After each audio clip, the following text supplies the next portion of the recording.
Jail Road परिसरातील नारायण बापू नगर येथील blue bell शाळेमध्ये शिकणारा 8वीतील विद्यार्थी हा दिनांक 16 फेब्रुवारी रोजी दुपारी 2:30 वाजेच्या दरम्यान शाळा सुटल्यानंतर बराच वेळ घरी परत न आला नाही. त्यामुळे पालकांनी संध्याकाळी 7:30 वाजता उपनगर पोलीस ठाण्यात धाव घेऊन मुलगा बेपत्ता झाल्याची तक्रार दिली होती.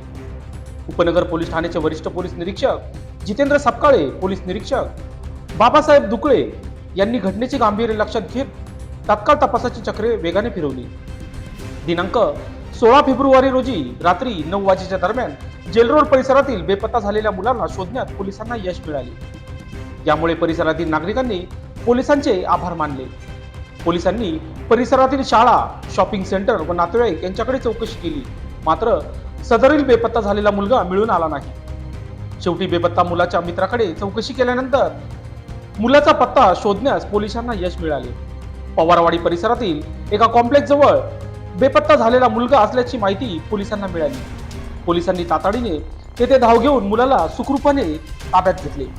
वरिष्ठ पोलीस निरीक्षक जितेंद्र सपकाळ यांनी स्वतः या प्रकरणात जातीने लक्ष घातले.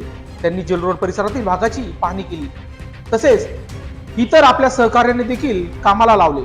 त्यांचे गांभीर्यपूर्वक आणि प्रामाणिकपणाने तपास केल्यामुळे बेपत्ता मुलगा मिळून आला. पोलिसांनी दाखवलेली कर्तव्य तत्परता पाहून सर्वांनी पोलिसांना धन्यवाद देत त्यांचे आभार मानले. पोलिसांनी बेपत्ता मुलगा आणि त्यांच्या पालकांची समजूत काढून पुन्हा असा प्रकार घडू नये याविषयी प्रबोधन केले. लोकशास्त्र न्यूज साठी विशेष प्रतिनिधी, नाशिक रोड.